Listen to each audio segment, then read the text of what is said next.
घुटनों के बाहर आ जाओ, दोनों हाथों को उठाकर बोलो थैंक यू जीसस। जो आपने कहा है वो होगा। यीशु मसीह के सामर्थ्य नाम में हम मानते हैं। आमीन। ऊंचाई आशीष हमारी है। मैंने कहा आमीन। ऊंचाई आशीष हमारी है। Hallelujah, hallelujah. अब बस ये पूरी तरह से इनकी बॉडी जकड़ी हुई थी, पूरी तरह से बेड से लगे हुए थे और कहते 4 साल से उठे नहीं थे और कहते आज जैसे ही आपने प्रार्थना किया प्रभु की आत्मा ने छुआ है और ये भाई उठ खड़े हुए हैं। जितनी ताकत है उतनी तारीफ करो आज। Hallelujah, hallelujah. अब बस ये बहन जो है, बच्ची जो है, इसका सिर कहते सुन्न रहता था, ऊपर सिर का भाग पूरी तरह से कहते सुन्न रहता था। ऐसा लगता था जैसे ये हिस्सा ही नहीं है, जैसे सिर ही नहीं लगा हुआ धड़ के साथ। और कहते जैसे आज अभी आपने प्रार्थना किया कि सिर के दर्द जो है आपको छोड़ के जा रहे हैं और साथ में कहते बहुत दर्द भी थी, जैसे ही आपने सिर का नाम लिया तभी दुष्ट आत्मा छोड़ के गई और ये बच्ची पूरी तरह से फ्री हुई और पूरी तरह से फ्री, पूरी तरह से हील्ड है। तारीफ करो जोर से। हालेलुया। अपोस्टल जी 6 साल से इस बहन के ब्रेस्ट में लेफ्ट साइड एक बहुत बड़ी रसौली थी, एक बहुत बड़ी गांठ थी और अभी जैसे आपने प्रार्थना की वो गांठ पूरी तरह से गायब हो चुकी है और ये पूरी तरह से हील हो चुके हैं। कहां से आए हो आप मेरी बहन? उत्तराखंड से। ओह, इतनी दूर से आए हो। खुदा ने तुम्हारे विश्वास को 6 साल से गांठ थी मेरे और मुझे बहुत पेन रहता था, बिल्कुल मैं ठीक नहीं थी, लेकिन आज प्रभु ने मुझे छुआ और मुझे बिल्कुल जीसस। दर्द नहीं है। खड़े होकर तारीफ करो इस गवाही के लिए। खड़े होकर तारीफ करेंगे यीशु मसीह के नाम।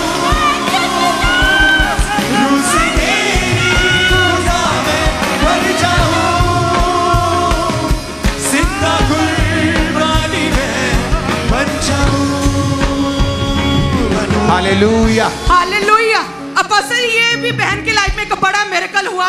कहते हैं कि ये हॉस्पिटल में एडमिट थे आज और कहते हैं डॉक्टर ने पूरी तरह से बोला था कि आप कभी ठीक नहीं हो सकते। पूरी तरह से बेड पर थे ये बहन, चल नहीं पा रहे थे और कहते हैं और डैमेज हो चुके थे, ऑर्गन चल नहीं पा रहे थे, डेथ बेड पर थे। आज जैसे ये कहते बड़ी मीटिंग में आए, परमेश्वर ने छुआ है और ये बहन उठ खड़ी हुई।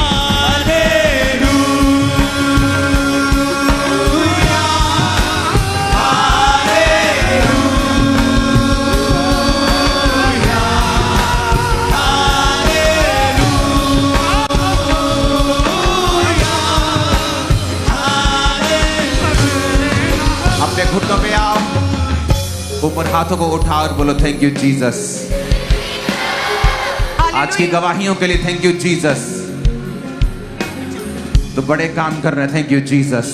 अब बस ये सब सारी जो गवाहियां हमारे पास आई हैं, इन्हें भी कहते अलग अलग तरह के हड्डियों के, मांसपेशियों के रोग थे और कहते जैसे प्रभु के दास आज पुलपट पे आए और स्पेशली मांसपेशियों के लिए, हड्डियों के लिए जो खास प्रार्थना किया, परमेश्वर की आत्मा ने छुआ और ये सभी कलीसियां, ये भारी भीड़ पूरी तरह से कहते फ्री हो गई है, उस रोग से पूरी तरह से शिफा दी परमेश्वर। तारीफ करो जोर से।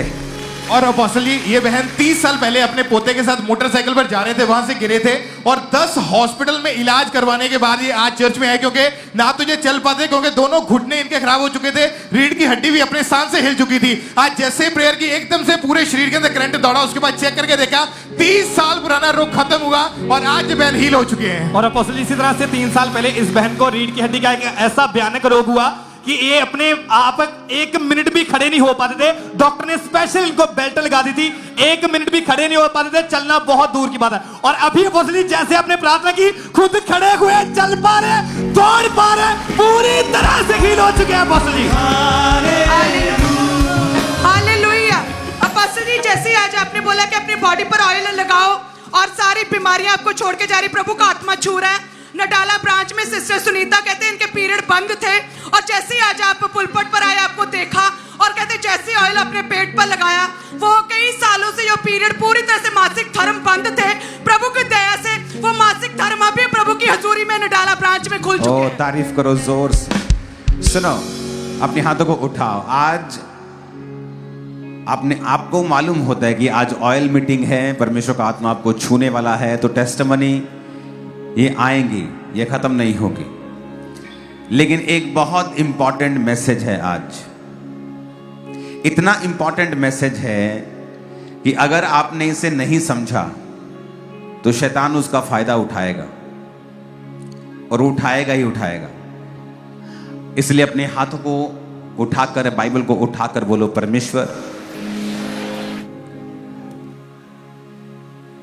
मैं इस वचन से प्यार करता हूं। कूलर को बंद कर दो। जो कुछ आज मैं सुनूंगा मैं 100 गुना फलों को लेके आऊंगा प्रभु यीशु मसीह के नाम में। खुदाबंद की तारीफ कर दो, अपने लिए भी परमेश्वर की तारीफ कर दो, अपनी लाइफ के लिए।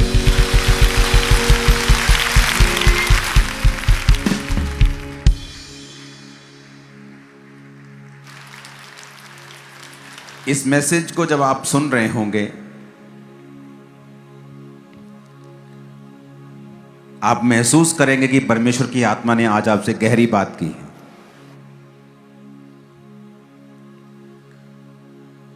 मेरे मैसेज का टाइटल है द फर्स्ट जनरेशन क्रिश्चियंस। अब अपनी स्क्रीन के ऊपर देख रहे हैं द फर्स्ट जनरेशन क्रिश्चियन या क्रिश्चियंस। क्यों मैंने आपको ऐसा लिखा है द फर्स्ट जनरेशन क्रिश्चियंस? वो क्रिश्चियन, चाहे आप मसीही घराने से क्यों नहीं हो या आप अन्य जाति घराने से आए हों, वो क्रिश्चियन जिन्होंने परमेश्वर को ग्रहण किया है और अपने परिवार में पहले हैं। हो सकता है कि आप बॉर्न क्रिश्चियन फैमिली में हो और आपका परिवार परमेश्वर के साथ फिर भी जुड़ा ना हो। आप किसी चर्च के साथ जुड़े हो सकते हैं और साथ साथ ही हो सकता है कि आप प्रभु के साथ ना जुड़े हों, क्योंकि आपका जीवन जो है वो परमेश्वर के साथ जुड़ा हुआ, उसके वचन के साथ जुड़ा हुआ नहीं है। तो ऐसा भी हो सकता है कि आप क्रिश्चियन घराने के हों, आपकी फैमिली ने परमेश्वर को अच्छी तरीके से नहीं एक्सेप्ट किया और नहीं चले, और आप पहले हैं जिन्होंने परमेश्वर के वचन की नॉलेज जिसको हुई है, जिसने परमेश्वर के वचन को समझा है और जो परमेश्वर के वचन पे अब चलना चाहता है। आप भी आत्मा में द फर्स्ट जनरेशन क्रिश्चियंस के वचन को सुन सकते हैं, ग्रहण कर सकते हैं। ये आप लोगों के लिए भी है, ये उन सब लोगों के लिए है जो अन्य जातियों से आए हैं, उनके परिवार मसीह में नहीं थे, जिन्होंने परमेश्वर को ग्रहण किया है, या जो लोग मसीह में थे लेकिन उनका परिवार परमेश्वर में अच्छी तरह से नहीं चला, अब वो परमेश्वर के वचन को समझने लगे हैं और अब परमेश्वर के वचन पर चलने लगे हैं। क्योंकि जो वचन मैं आपके साथ डिस्कस करने जा रहा हूं, ये बहुत जरूरी है इसको समझना। अगर हम बाइबल में से देखें इब्रानियों 11 उसकी 7 से 17, तो इस वचन के अनुसार बाइबल कहती है, विश्वास से ही नूह ने उन बातों के विषय में जो उस समय दिखाई ना पड़ती थी चेतावनी पाकर भक्ति के साथ अपने घराने के बचाव के लिए जहाज बनाया और उसके द्वारा संसार को दोषी ठहराया और उस धर्म का वो वारिस हुआ जो विश्वास से होता है। हम सब जानते हैं कि नूह के समय में कोई भी धर्मी नहीं था, सब यहोवा के खिलाफ थे। पाप चरम सीमा के ऊपर था, गलत काम चरम सीमा के ऊपर थे, व्यभिचार पूरी चरम सीमा के ऊपर था, और परमेश्वर ने इंसान की उम्र को फिर 120 साल कर दिया। और परमेश्वर ने नूह को कहा, नूह अब मैं धरती के ऊपर जल प्रलय लेके आऊंगा, तो तू ऐसा कर, एक लकड़ी का, गोपेर लकड़ी का जहाज बना जिसमें तुम, तुम्हारे बेटे और तुम्हारी बहुएं प्रवेश करेंगे। अगर हम नूह की उम्र को देखें, उत्पत्ति उसकी 6 बाब में उस वचन को हम पढ़ेंगे, उत्पत्ति 5 की 30, 31, 32 को भी पढ़ेंगे। नूह के जन्म के पश्चात लमेक 595 वर्ष जीवित रहा, यानी नूह के पिताजी, और उसके बाद उनके और भी बेटे बेटियां उत्पन्न हुई, और लमेक की कुल अवस्था 777 वर्ष की हुई, तत्पश्चात वह मर गए। नूह 500 वर्ष का हुआ और नूह ने शेम, हाम और यपेत को जन्म दिया। अब यहां पर जब नूह ने अपने तीनों बच्चों को जन्म दिया, वो 500 साल का था। 500 साल का था जब परमेश्वर ने उससे बात की कि तू एक लकड़ी का जहाज बनाएगा। उत्पत्ति 6 में उसकी 13 आयत में लिखा, तब परमेश्वर ने नूह से कहा, सब प्राणियों का अंत करने का प्रश्न मेरे सामने आ गया है, क्योंकि उनके कारण पृथ्वी पाप और उपद्रव से भर गई है, इसलिए मैं उनको पृथ्वी समेत नष्ट कर डालूंगा। तू गोपेर वृक्ष की लकड़ी का एक जहाज बना, उसमें कोठरियां बना, भीतर बाहर उन पर राल लगा। इस ढंग से तू उसको बना कि जहाज की लंबाई 300 हाथ, चौड़ाई 50 हाथ, ऊंचाई 30 हाथ की हो। तो अब परमेश्वर क्या कह रहा है उसको कि एक जहाज बना। 18 आयत में लिखा, परंतु मैं तेरे संग वाचा बांधता हूं कि तू अपने पुत्रों, स्त्रियों और बहुओं समेत जहाज में प्रवेश करना। तो इसमें मैं एक आपको इसलिए पढ़ रहा हूं कि एक बात मैं आपको बताना चाहता हूं। पीछे आवाज आ रही है सबको? हाथ हिलाओ अगर आ रही है तो। लास्ट में, आगे नहीं, लास्ट में आ रही है आवाज, हाथ हिलाओ। हाथ हिलाओ। नहीं आ रही आवाज? लास्ट में आ रही है, हाथ हिलाओ। जब मैं पूछ रहा हूं नहीं आ रही है तो कह रहे हाँ नहीं आ रही, तो कैसे सुन रहे हो तुम? हालेलुया। इस समय आपको यह समझने की जरूरत है कि नूह को जब परमेश्वर ने जहाज बनाने के लिए बोला, तो इस समय नूह के बच्चे हो चुके थे और शादियां हो चुकी थी उनके बच्चों की। तो तब उम्र बड़ी होती थी, शादियां लेट होती थी। तो हमें एग्जैक्ट फिगर मालूम नहीं है कि नूह ने कितने साल में वो जहाज बनाया। अगर आप उसे इंटरनेट पे स्टडी करेंगे तो कोई 120 साल बोलता है, जो कि गलत है। कोई 75 साल बोलता है, मैं बोलता हूं ये भी गलत है, 75 साल भी नहीं था। अगर 500 वर्ष में, बाइबल कहती है कि उक्का बुक्का उसके 3 बेटे, अब ये नहीं बताया कि कौन 498 वर्ष में हुआ, कौन 502 वर्ष में हुआ, लेकिन अगर हम अंदाजा लगाएं तो नूह की जो जहाज बनने का समय होगा उसमें कम से कम 60 साल, 70 साल, 50 साल के बीच में टाइम लगा होगा। अगर हम मान लेते हैं चलो 50 से 70 साल के बीच उसको टाइम लगा उस जहाज को बनाने के लिए, तो इमेजिन करो कि जब वो जहाज बना रहा था तो लोग उसको क्या बोल रहे होंगे कि नूह जा रहा है अपने बेटों समेत, लकड़ी पे लकड़ी काट के लेके आ रहा है। अमेरिका में उस जहाज की कॉपी बनी है अभी। वो जहाज बहुत बड़ा है, बहुत ऊंचा, लंबा, चौड़ा है वो जहाज। इतना बड़ा है कि उसे सिर्फ उसके परिवार ने बनाया, इसलिए उसे बनाने में कई साल लगे, क्योंकि लकड़ी बाजार से नहीं खरीद सकते थे, लकड़ी लेके आते थे, लकड़ी लाते थे, लकड़ी को काटते थे, लकड़ी के पूरी उसको क्योर करते होंगे, फिर उसको सेट करते होंगे, उसके पल्ले बनाते होंगे, फिर वो जाकर जहाज बना, इसलिए वो उसको टाइम लगा बनने में। तो रोज जब नूह उस जहाज को बना रहा होगा तो लोग उस पर रोज हंस रहे होंगे। अगर आप फर्स्ट जनरेशन क्रिश्चियन हैं तो मैं आपको एक सलाह देना चाहता हूं, आपका जीवन जो होगा वो आसान नहीं होगा। अगर आप फर्स्ट जनरेशन क्रिश्चियन हैं, अगर आप पहले हैं जिसने अपने परिवार में परमेश्वर को समझा है, या आप पहले हैं जिसने विश्वास के जीवन को शुरू किया है, चाहे आप मसीह घराने में क्यों ना हो, तो आत्मा के अनुसार आत्मिक रूप से आप फर्स्ट जनरेशन क्रिश्चियन हैं। आप वो क्रिश्चियन हैं जिसने अपनी जर्नी को परमेश्वर के साथ शुरू किया है।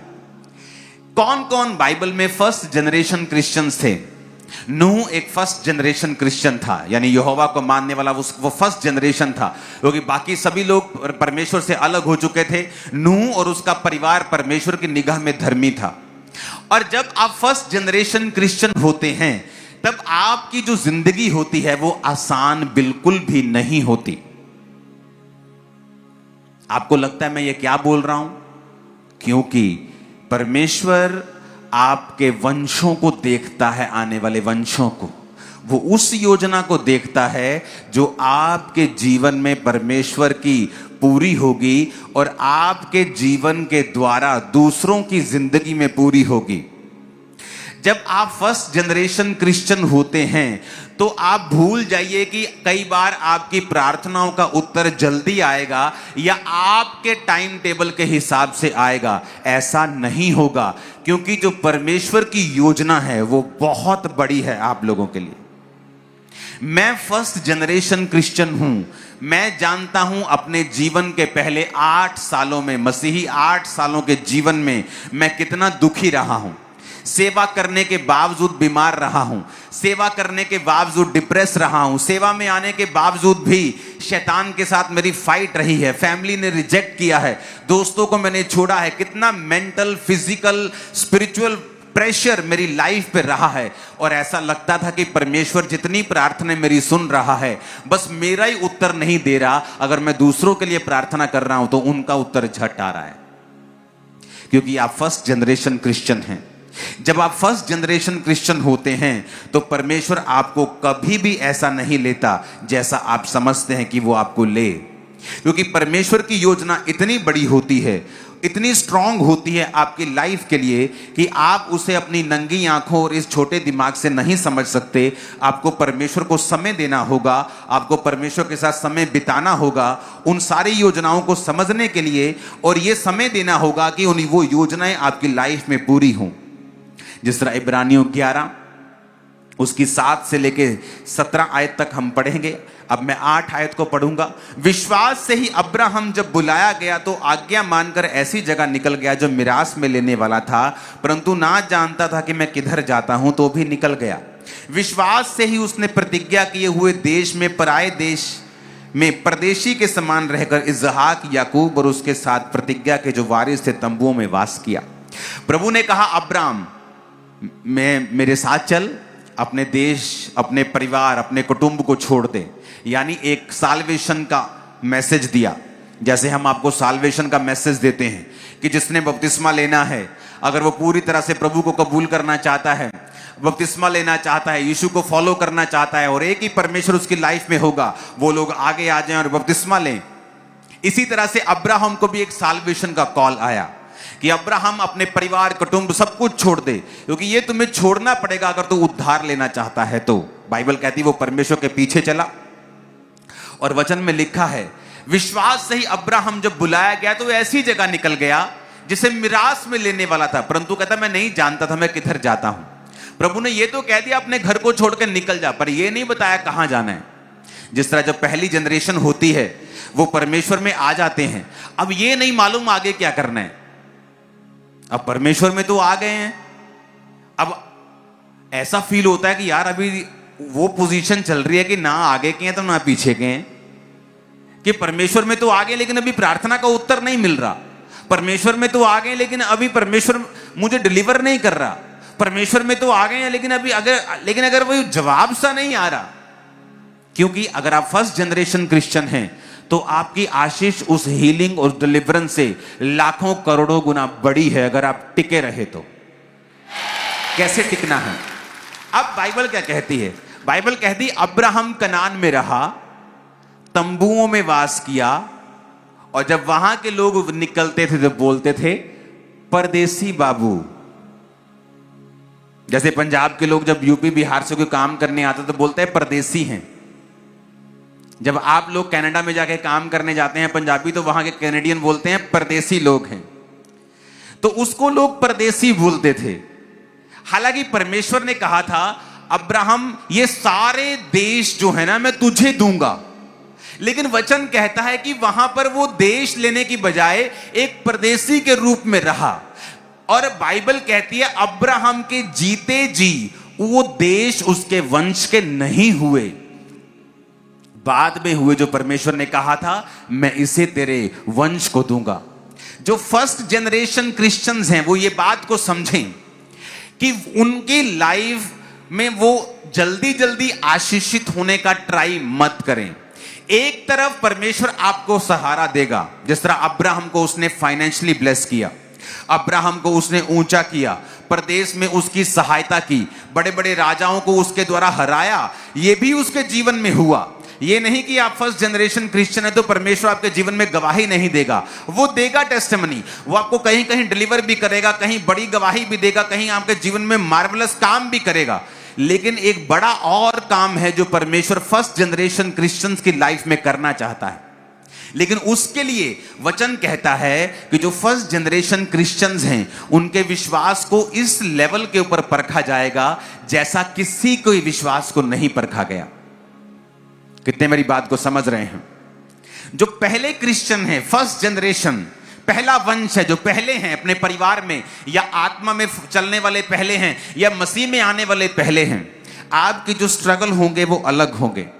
और अगर आपने इस बात को नहीं समझा और जल्दी जल्दी से आप कंपेयर करने लग गए, मेरी लाइफ में ये आशीष क्यों नहीं आ रही, शायद परमेश्वर जीवित नहीं है, अगर आप इस उधेड़ बुन में चले गए तो शैतान आपकी लाइफ में पक्का काम करेगा और कोई सिचुएशन सॉल्व नहीं होगी, कोई सिचुएशन बदलेगी नहीं, बल्कि उल्टा और वर्स हो जाएगी और गंदी हो जाएगी और बुरी हो जाएगी। फिर आप नोटिस करेंगे कि आप परमेश्वर से, अगर आपका दो मन है, कि क्या दो मन किसी भी प्रकार का हो सकता है, दो मन परमेश्वर से हट जाने का हो सकता है। कई बार परमेश्वर से हटने का मन नहीं होता क्योंकि आपको मालूम होता है कि यही परमेश्वर है, लेकिन आप पूरी तरह से श्योर नहीं है कि आपके जीवन में परमेश्वर काम क्यों नहीं कर रहा। तो कुछ लोग पाप में चले जाते हैं, व्यभिचार में चले जाते हैं, सोचते हैं कि उनको वो निराशाएं हिट करती हैं बार बार, क्योंकि शैतान उनको देखता है कि ये फर्स्ट जनरेशन क्रिश्चियन है, ये और इसकी मम्मी अभी अभी मसीह में आए हैं, ये और इसका परिवार फर्स्ट जनरेशन है, अभी अभी क्रिश्चियन बने हैं। तो वो पूरी कोशिश करता है उनको वापस लेके जाने की। अगर वो वापस नहीं लेके जा पाता क्योंकि उन्होंने बहुत मिरेकल देख लिए हैं, बहुत काम देखा है, प्रभु को एक्सपीरियंस कर लिया है, तो वो ये कोशिश करता है कोई काम इनका मैं अड़ा के रखूं ताकि ये पाप की ओर चले जाएं, व्यभिचार की ओर चले जाएं, सब जगहों पे जाना शुरू कर दें, एक संसारिक क्रिश्चियन बन जाएं, पूरी तरह से परमेश्वर के वचन से ना हटें, आधे अधूरे हट जाएं। वो पूरी कोशिश करता है, लेकिन आपको ये बात बड़ी अच्छे तरीके से समझनी पड़ेगी। अब यहां पर क्या लिखा है, अब हम आगे के वचन को पढ़ेंगे। अब उसमें लिखा, विश्वास से ही मूसा के माता पिता ने उसको उत्पन्न होने के 3 महीने तक छुपा कर रखा।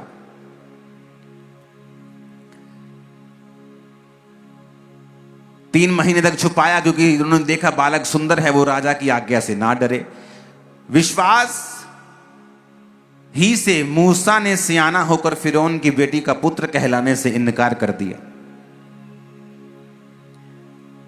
इसलिए कि उसे पाप में थोड़े दिन सुख भोगने के बजाय लोगों के साथ दुख भोगना अधिक उत्तम लगा। हालेलुया।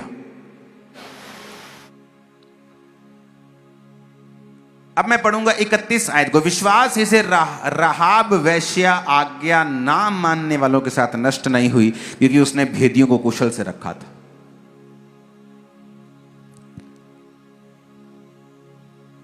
राहाब थी फर्स्ट जनरेशन क्रिश्चियन। सब ऊंची आवाज में बोलो, पहला वंश मसीही होने वाला। चाहे वो यहोवा को माने चाहे मसीह को माने, एक ही बात है। ओके, ये मत बोलने लगना कि मसीह कहां था। तुम वचन में तो मसीह पहली लाइन में है, उत्पत्ति की पहली, जहां पे गॉड प्लूरल है, एक से ज्यादा है, बाप बेटा पवित्र आत्मा के रूप में। तो उस डॉक्ट्रिन में नहीं घुसेंगे।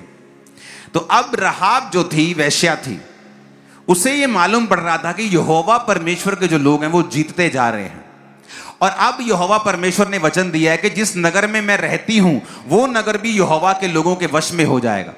तो उसे मालूम था यहोवा सच्चा परमेश्वर है। जब इजरायली लोगों ने अपने दूतों को, अपने स्पाइस को, अपने जो होते हैं, क्या स्पाइस को क्या बोलते हैं हिंदी में, अपने भेदियों को भेजा कि जाओ उस देश का भेद लेके आओ।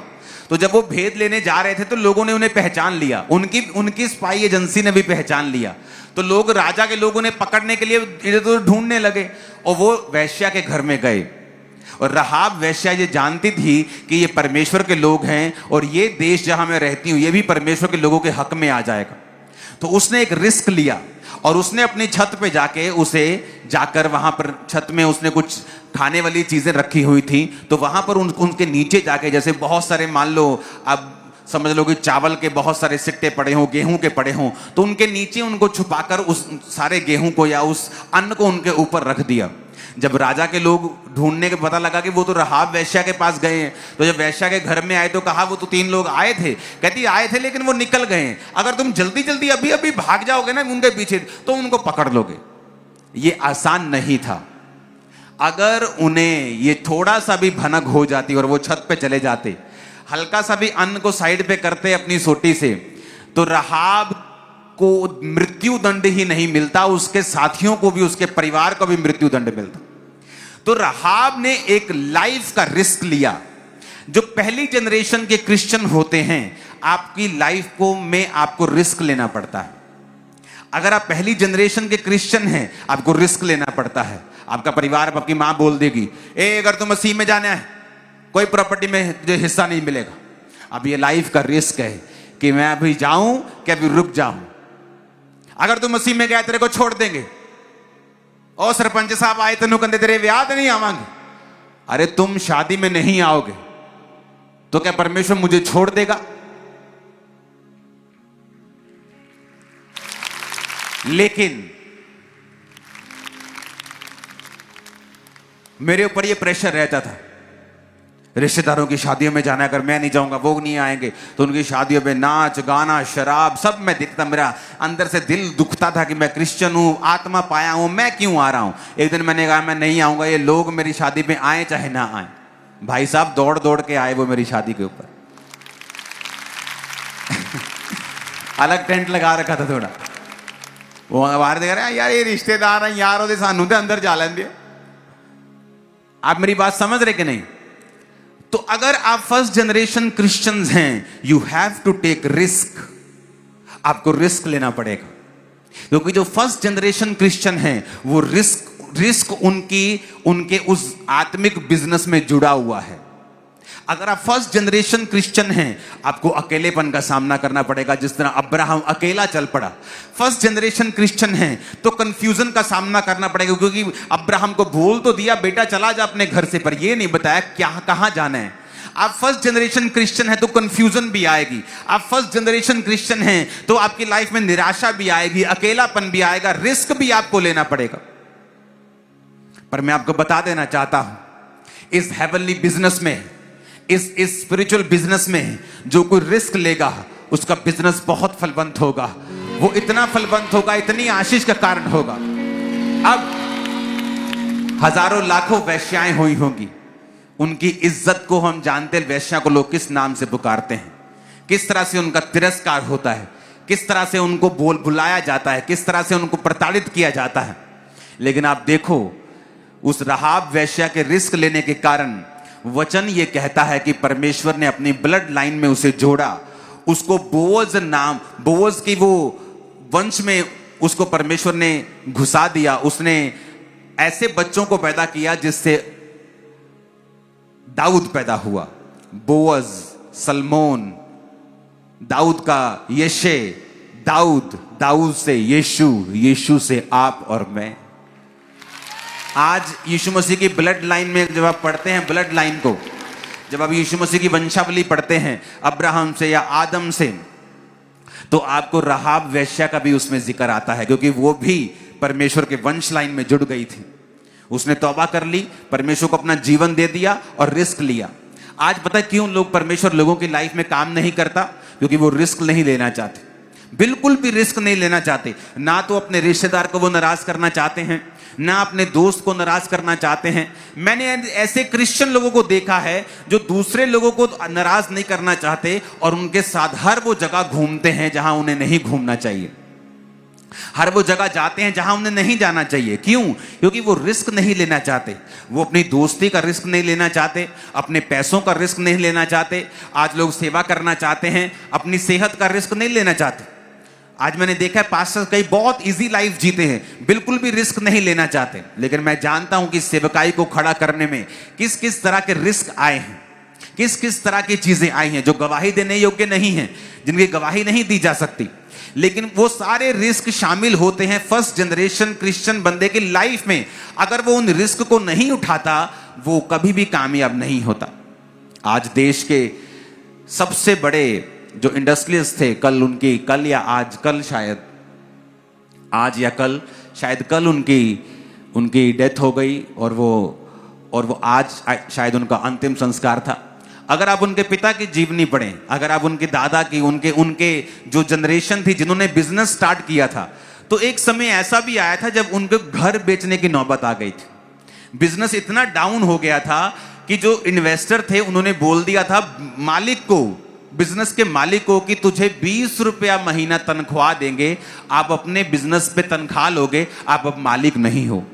लेकिन जिसने इतना बड़ा बिजनेस खड़ा किया, आज हमें बड़ा बिजनेस नजर आता है। आज चर्च में अगर आप निगाह मार लोगे ना तो हजारों चीजें टाटा की लगी मिलेंगी, लोहे से लेके कई बार आपको शेड से लेके आपको हर चीज आपको टाटा की मिलती है। क्यों? एक बंदे ने रिस्क लिया, अपने परिवार से उठा, अपने परिवार को छोड़ के वो मुंबई आ गया। परिवार वाले जाने नहीं दे रहे थे, लेकिन कहता कुछ बड़ा करना है। जब मुंबई आया तो काम शुरू किया, नौबत आ गई, घर बेचना पड़ गया। अपना घर लास्ट बेचा तो उस बिजनेस को सहारा मिला और वो चला। एक शारीरिक बंदा ये जानता है कि रिस्क लेना होगा, पर एक आत्मिक बंदा इतना मूर्ख है कि वो जो परमेश्वर दिखा रहा है, उनको तो ये भी मालूम नहीं है कि मैं घर बेच दूंगा बिजनेस चलेगा कि नहीं चलेगा। वो तो रिस्क ले रहे हैं, पर हमको 100% ये मालूम है कि अगर हम रिस्क लेंगे, अगर हम आत्मिक रिस्क लेंगे, ये बिजनेस कभी फेल नहीं होगा, आत्मा में हम कभी फेल नहीं होंगे, कभी परमेश्वर हमको छोड़ेगा नहीं, कभी त्यागेगा नहीं। ऐसा एक भी विश्वासी बाइबल में नहीं है जो अब्राहम के समान, जिसने परमेश्वर को फॉलो किया हो और बाद में परमेश्वर ने उसको पूछा ना हो, या बाद में परमेश्वर ने उसको छोड़ दिया हो, या उसको रिस्क लेने का कोई फायदा ना हुआ हो। मैंने रिस्क लिया है, पैसों का भी लिया, जान का भी लिया, रिश्तेदारों का लिया, दोस्तों का लिया, हर चीज का रिस्क लिया। आज हर चीज मेरे पास बहुतायत में है क्योंकि मैंने वो रिस्क लिया। आज अन्य लोगों के पास वो चीजें क्यों नहीं है? क्योंकि उन्होंने रिस्क नहीं लिया। हालेलुया। आज लोग सुनना चाहते हैं, अच्छा खामरा चर्च क्या कहती? क्यों? क्योंकि जब बड़े मुद्दे होते हैं कोई बोलता नहीं, सब चर्च की ओर देखते हैं। तो जो रिस्क लेता है फिर उसको लोग सुनना शुरू करते हैं। कितने मेरी बात को समझ रहे हैं? आत्मिक रिस्क, इसकी एक वैल्यू है। जितने फर्स्ट जनरेशन क्रिश्चियन होंगे, अगर आप रिस्क नहीं लेंगे, अगर आप कंफ्यूजन में परमेश्वर के साथ वफादार नहीं होंगे, आपको नहीं पता क्या करना है, आपको नहीं पता परमेश्वर आपको हील क्यों नहीं कर रहा, आपको नहीं पता कई साल हो गए आपकी एक बात का जवाब नहीं आ रहा, क्या अब भी आप परमेश्वर के साथ खड़े रहना चाहते हैं? ये सोच करके हमारा आत्मिक घर ऊपर बन चुका है। वचन कहता है कि अब्राहम ये जानता था कि इस देश में वो परदेसी होकर रह रहा है, जिसका परमेश्वर ने वायदा किया कि उसको देगा, लेकिन उसको मिलेगा नहीं, उसके वंश को मिलेगा। लेकिन वो उस आत्मिक नगर की बाट जोहने लगा, स्वर्ग की बाट जोहने लगा। उसको मालूम पड़ गया कि यहोवा ही सच्चा परमेश्वर है, तो वो परमेश्वर को छोड़ने का सोच भी नहीं सकता था। लेकिन आज अगर लोगों को मालूम हो जाए कि 7 साल हो गए प्रार्थना करते, वो सोचना लगता है अच्छा कोई बाबा है, और अच्छा कोई और है, कोई सियाना, अच्छा और किसी तरह से हम चंगे हो सकते हैं। अगर आप फर्स्ट जनरेशन क्रिश्चियन हैं तो मेरी आपको यह सलाह है, आपका भाई, आपका आत्मिक अगुआ, आपका स्पिरिचुअल फादर होने के नाते, कि अड़े रहें और खड़े रहें, रिस्क लें, कंफ्यूजन में खड़े रहें, क्योंकि बड़ी गवाही परमेश्वर आपकी लाइफ में पैदा कर रहा है। अगर आप नोटिस करेंगे तो जो बड़ी गवाहियों वाले लोग हैं उनकी जिंदगी कभी भी नॉर्मल नहीं होगी। पूरी बाइबल पढ़ के देख लो, अब्राहम से लेके आदम से लेके पूरी बाइबल पढ़ लो। चलो मैं एक क्वेश्चन आपसे पूछता हूं, आदम का पहला बच्चा कितने साल में हुआ था? 130 वर्ष के करीब हुआ होगा अगर आप बाइबल पढ़ लें तो। किसी का 65 वर्ष में हुआ, किसी का 300 वर्ष में, किसी का 200 वर्ष के बाद बच्चा होता था। आप जानते हैं नूह का बच्चा कितनी देर बाद हुआ? जब वो 500 साल का था। नूह का पहला बच्चा जब हुआ, नूह 500 साल का था। इमेजिन करो अगर 2024 चल रहा है तो 1524,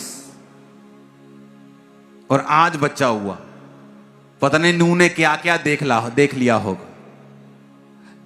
नूह के इतना लेट क्यों हुआ? क्योंकि परमेश्वर ये जानता था कि नूह एक धर्मी इंसान है और मैं इसको यूज करूंगा, मैं इसको इस्तेमाल करूंगा। तो परमेश्वर नहीं चाहता था कि वो इन चीजों में पड़े। उसने, परमेश्वर ने पहले उसको आत्मिक किया, पहले उसको स्पिरिचुअल किया, पहले उसकी लाइफ में काम किया, पहले उसकी लाइफ में, क्योंकि वो फर्स्ट जनरेशन क्रिश्चियन है। तो अगर आप फर्स्ट जनरेशन क्रिश्चियन हैं, आप दूसरे लोगों की तरह अपनी लाइफ को एक्सपेक्ट मत कीजिए कि उसकी तरह आपकी ये चीज हो जाए, उसकी तरह आपका बिजनेस हो जाए। हाँ, वो टेम्परेरी है, उनकी आशीष टेम्परेरी, पता नहीं कौन सा झटका लगेगा, वो निकल जाएंगे। पर आप जो बन रहे हो, आप एक चट्टान से भी मजबूत बन रहे हो। आपकी लाइफ ऐसी होगी। आपको अपने आप को कंपेयर नहीं करना दूसरों के साथ। फर्स्ट जनरेशन क्रिश्चियन नूह 500 वर्ष का था, 500 years। जब नूह 500 वर्ष का हुआ, उससे शेम, हाम और यपेत का जन्म हुआ। 500 वर्ष क्या हो गया नूह को? 500 वर्ष उसने बच्चा ही नहीं पैदा किया, क्योंकि परमेश्वर नहीं चाहते थे। अब परमेश्वर को अपनी फॉर नॉलेज के अनुसार ये मालूम था कि अब पृथ्वी पर नाश आएगा, तो उस समय नूह का बच्चे जस्ट शादी उन्होंने की होगी। अगर आप ये बाइबल की स्टडी करेंगे तो नूह के बच्चों के बच्चे जब फ्लड खत्म हुआ तो उसके दूसरे साल जन्मे हैं। जब बाढ़ खत्म हुई तो नूह के बच्चों के बच्चे उसके बाद हुए हैं। इसका मतलब नूह के बच्चे जस्ट मैरिड थे जब बाढ़ आनी शुरू हुई।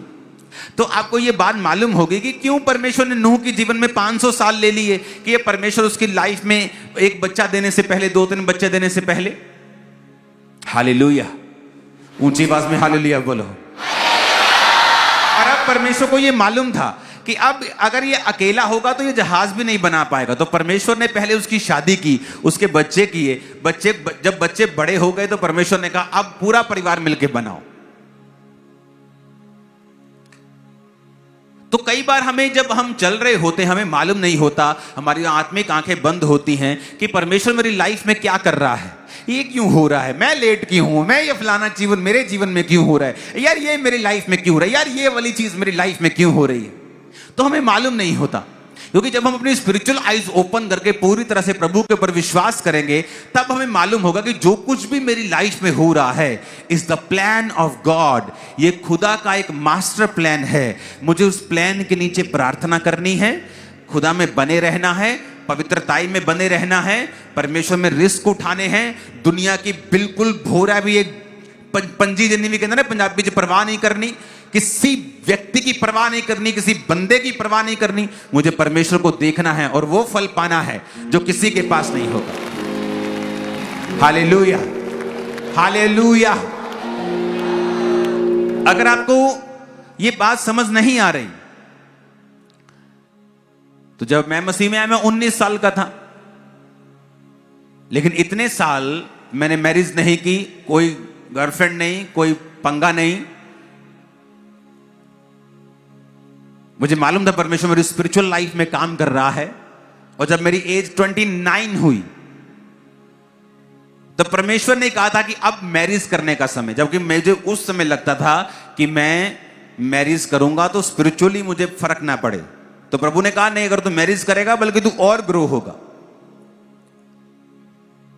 तो तब मैंने मैरिज की। आज लोगों की लाइफ में प्रॉब्लम क्या है, यह भी मैं आपको बताना चाहता हूं। जब मैंने मैरिज की तो कैसे की, जब मुझे मैसेज आया कि मुझे मैरिज करनी है, प्रभु चाहता है मैं मैरिड हो जाऊं, मैंने कहा ठीक है। मैंने अपने टीम मेंबर को बुलाया, मैंने कहा मुझे लड़कियों की फोटोज चाहिए, मैंने शादी करनी है। कहता है जी ठीक है जी, मैं लेके आना। 2-3 दिन उसने लगाए, फोटोज मेरी टेबल पर रखी, उनमें से मैंने फोटो सिलेक्ट की। मैंने कहा ये भी ठीक है, ये भी ठीक है। आज लोग कैसे शादी करते हैं, जब चर्च में मैरिज ब्यूरो है, लोग आके बताएंगे मेरी कुड़ी दी उम्र जी हैगी 31 साल ते मुंडा होवे घट्टो घट 35-32 साल दा, डॉक्टर होवे, पैसा तेला होवे। ये सारी चीजें रॉन्ग हैं। इसीलिए बहुत से क्रिश्चियन यंग लड़के और लड़कियां अनमैरिड हैं, अपनी मूर्खता के कारण, परमेश्वर के कारण नहीं। क्यों? मैं बताता हूं शादी कैसे करनी, मेरा एक्सपीरियंस ले लो, और मेरी फर्स्ट क्लास मैरिज है। हालेलुया। मैं बताता हूं कैसे करते हैं मैरिज। सबसे पहले प्रार्थना। मैंने 10 साल प्रार्थना की है कि प्रभु मैं मैरिज कर हो तो बेस्ट हो, मेरी शादी मेरी लड़की तेरी ओर से हो, इधर उधर देखना कोई देखना नहीं, कोई आंख मटक्का नहीं, ये तो नहीं, ये तो नहीं। बहुत सारे पास्टर्स पकड़ना चाहते थे मुझे, जो शारीरिक पास्टर होते, ये इसके साथ प्रभु का प्लान है। मैंने कहा अच्छा प्रभु का प्लान है। तो जब मैच्योर हुआ, 1-2 साल का क्रिश्चियन बना, तो मुझे लगा कोई प्रभु का प्लान नहीं भाई साहब, ये तुम्हारा प्लान है। तो समझ आई कि मुझे इस चीजों से दूर रहना है, दूर रह के मुझे परमेश्वर को खोजना है। जब समय आता है, मोस्टली क्रिश्चियन क्या करते हैं, अच्छा मैं इंजीनियर हूं तो मुझे लड़की पढ़ी लिखी चाहिए। ये राइट मापदंड नहीं। मैं नहीं कहता आप बिल्कुल अंगूठा छाप ले लो, मैं नहीं कहता, हो सकता है कि आपके लिए अंगूठा छाप बेस्ट हो, लेकिन आपको क्या देखना है पहले। आपको कभी नहीं देखना इसका फाइनेंशियल स्टेटस मेरे साथ मैच करता है कि नहीं, ये कास्ट मैच करती है कि नहीं, पढ़ाई लिखाई मैच करती, आप कभी शादीशुदा नहीं हो पाओगे। शैतान काम करेगा आपकी लाइफ में अगर आप ऐसा करोगे तो। मुझे सेम मेरे कास्ट वाली चाहिए, मुझे सेम। आपको सबसे पहले क्या चाहिए? प्रेयर। आपने प्रेयर कर ली 2 साल 3 साल 4 साल 5 साल, प्रभु जब भी मेरी शादी हो लड़की तेरी ओर से हो। वो 5 साल आपने पवित्रताई में बिताए हैं, प्रार्थना में बिताए हैं, आपने कोई गलत काम नहीं किया, व्यभिचार में नहीं गिरे। जब आपको मालूम है स्पिरिट में कि अब मुझे शादी करनी है, जस्ट मैरिज ब्यूरो में आओ और बोलो मुझे फोटोज दिखाओ। कभी मत कहो इसकी उम्र, इसकी ये पढ़ा कितना है, पढ़ी कितनी है, कुछ नहीं देखना। सबसे पहले ये देखना है कि आपको फिजिकली आंखों से देखकर वो बंदा या बंदी पसंद है कि नहीं। अगर आपको वो पसंद है, आपकी आंखों को लग रहा है कि ठीक है ये सुंदर है, मुझे पसंद है, फिर उसके बाद पसंद के 3-4, जैसे वो रेडी पे जाते हैं ना, सेब उठाते हैं, सब अच्छे अच्छे सेब उठाते हैं, तो पहले 4-5 उठा लो अच्छे अच्छे रिश्ते। ये 4 लड़की बोले ये चारों पसंद है, उठा लो। ये 3 लड़कियां पसंद है, उठा लो, तीनों फोटोज उठा लो। अब उनसे मिलो और जो स्पिरिचुअल लगे उसके साथ शादी कर लो, बस। अगर तुम गए कास्ट, पैसा, पढ़ाई, कद, ये वो, भाई साहब तुम कंकाल बन जाओगे, शादी नहीं होगी। और तुम प्रभु का सिर खाते रहोगे और प्रभु भी कान बंद कर लेगा, यार बस कर यार, क्योंकि उसने हमें बुद्धि दी है। अब्राहम का नौकर जाके बोला इसहाक के पास, ये तेरी पत्नी है? कहता है ये मेरी पत्नी है। आमीन। क्यों? इतना स्पिरिचुअल आदमी है, उसे पता है कि खुदावंद मेरे साथ गलत नहीं होने देगा। लेकिन अगर 10-10 बॉयफ्रेंड और गर्लफ्रेंड रखी हुई हैं तो भाई साहब पूरी चुड़ैल मिलेगी आपको, मैं गारंटी देता हूं, खून चूसने वाली। अगर और पूरी बैंड बजाने वाला हस्बैंड मिलेगा अगर तुम्हारा कैरेक्टर सही नहीं है तो, मैं आपको गारंटी देता हूं। आप सेटिस्फाइड नहीं रह सकते उस मैरिज में जिस मैरिज से पहले आप टू मच कैरेक्टरलेस हैं। तो पहला रूल है प्रेयर। आपने इनफ प्रेयर कर ली है, प्रभु पे भरोसा रखा है, प्रभु इंतजाम करेगा। आपको लगता है कि अब मेरी शादी अब मुझे करनी है, मुझे 3-5 साल 10 साल हो गए प्रार्थना करते, फोटोज देखनी है जो आपको बेस्ट लगते हैं देखने में। आप ये नहीं कहते कि हाँ मैनू आत्मिक चाहिए, कोई नहीं रंग जितना मर्जी हो, आत्मिक चाहिए, मुड़ के ब्याह करा के दूजियां वाल देखते रहना। फिर ऐसा भी मत करना, क्योंकि तुम्हारी एक ही मैरिज होनी है तो तुम्हारे को वो लड़की वो लड़का पसंद होना चाहिए। सबसे पहली बात ये जरूरी है। आपको पसंद आया, दैट्स इट। 2-3 पसंद करो, उनसे मिलो, बात करो, उनकी स्पिरिचुअल लाइफ में जो आपको स्पिरिचुअल लगता है, जो आपको लगता है कि ये आदमी स्पिरिचुअल है और लगता है कि मैं इसको और स्पिरिचुअल कर दूंगी या मैं इसको और स्पिरिचुअल कर दूंगा, सबमिसिव स्पिरिट का है, ठहराव वाला आदमी है, ठहराव वाली औरत है, अधीनगी वाले आदमी, अधीनगी वाली औरत है, हाँ कर दो, शादी कर लो, तुम ब्लेस हो। और अगर तुम सोचोगे कि तुम्हें पॉलिश किया हुआ डायमंड मिले, तो जो धरती से हीरा निकलता है वो डायमंड पॉलिश किया हुआ नहीं होता, वो कच्चा होता है। अगर आप उसे देखेंगे तो आपको लगेगा कि चीनी का बड़ा दाना है, चीनी होती है ना वाइट सी, तो आपको चीनी का दाना लगेगा वो, लेकिन उसको पॉलिश करके, उसको कट करके, उसकी कटाई करके, पॉलिश करके उसको डायमंड बनाया जाता है। मैरिज आपको हेवन से नहीं गिरती अच्छी। आप अच्छे से अच्छे के साथ मैरिज कर लें, अगर आप बेवकूफ हैं तो आप उसके साथ भी पंगा ले लेंगे। तो आपको वो मैरिज को पॉलिश करना पड़ता है, आपको अंडरस्टैंडिंग रखनी होती है, प्रेयर रखनी होती है। और दूसरी बात, आप दोनों का टारगेट जीसस क्राइस्ट की अगर सेवा होगी तो बहुत सारी लड़ाइयां झगड़े अपने आप खत्म हो जाएं, क्योंकि आपको मालूम है आपको सेवा करना है, आपको चर्च जाना है, आपको इकट्ठे मीटिंग में जाना है, आपको प्रेयर इकट्ठे बैठना है, तो बहुत सारी चीजें अवॉइड हो जाएंगी अपने आप। लेकिन अगर एक कपल का टारगेट जीसस क्राइस्ट नहीं है तो वो कपल फिर पक्का प्रॉब्लम में रहेगा ही रहेगा। वो आदमी कभी अपनी लाइफ से सेटिस्फाइड नहीं होता। मैंने क्रिश्चियंस देखे हैं अच्छी अच्छी पोजीशन के ऊपर, अपनी क्रिश्चियन लाइफ में अपनी वाइफ के साथ कभी सेटिस्फाइड नहीं। क्यों? क्योंकि वो परमेश्वर को कभी सेटिस्फाइड नहीं किया, तो उनकी वाइफ उनको कभी जो वो चाहते कभी नहीं होता। मेरे काम में मेरा साथ कभी नहीं होता। क्यों? क्योंकि उन्होंने परमेश्वर के साथ अपना संबंध कायम नहीं किया। प्रभु कहता है जो तूने मुझ में बोया है वो तू धरती पर काटेगा। जब भी आपको रिश्ता देखना है, पहले देखना है आंखों से, पसंद है तो शुरुआत करनी है, फिर उस व्यक्ति को पसंद करना है जो स्पिरिचुअल है। बाकी सारी चीजें, अमीरी गरीबी, स्टेटस, ऊपर नीचे, सब चीजें बेमायने की हैं। अगर आप दोनों आत्मिक हैं तो क्या आप पैसा पैदा नहीं कर पाएंगे फ्यूचर में? अगर आप दोनों आत्मिक हैं तो क्या परमेश्वर आपको छोड़ देगा? आप दोनों अपने आप को देखो कि आप एक दूसरे को पसंद हो और आत्मिक हो, उसके बाद तीसरी चीज मिलाने की कोशिश भी मत करो, नहीं तो आप बहक जाओगे अपने असली मुद्दे से। कई लड़कियां स्पिरिचुअल, हाई लेवल की एजुकेटेड, कुंवारी बैठी, क्यों? उन्हें उतना ही पढ़ा लिखा लड़का चाहिए, जो कि रॉन्ग है स्पिरिट में। हो सकता है परमेश्वर अगर सुनो मेरी बात, अगर मेरा स्वभाव और मेरी वाइफ का स्वभाव एक सा हो, हम इकट्ठे कैसे रह पाए? दोनों का स्वभाव अलग होता है ताकि बैलेंस बना रहे हमेशा। तो कभी मत कहो मुझे उतना ही पढ़ा लिखा चाहिए। कई बार आप देख लो दोनों पढ़े लिखे हैं और दोनों छितर पनीर की रोटी के बिना सोते नहीं। दोनों छितर भी और बोलो और पनीर भी बनता है घर में रोज, छितर भी बनते हैं रोज। तो उसको अवॉइड करो, स्पिरिचुअल बनो। आत्मा देखो क्या कहता है, स्पिरिट क्या कहती है आपको। स्पिरिचुअल लाइफ अगर आप जिएंगे आप बड़ी चीजों से बच जाएंगे। अब आपने रिश्ता करना है, कभी अपने 10 रिश्तेदारों की सलाह मत लो, कभी लोगों की सलाह मत लो। स्पिरिट आपको क्या कहती है? मैं अपनी लाइफ में उस जगह पहुंच गया था स्पिरिचुअल लाइफ में, मैंने दोनों लड़कियों को देखा, मैंने कहा ये दोनों मुझे पसंद है। अब दोनों की बैकग्राउंड चेक करो, कौन कैरेक्टर वाइज गुड है, तो जो गुड है वो आपके सामने निकली।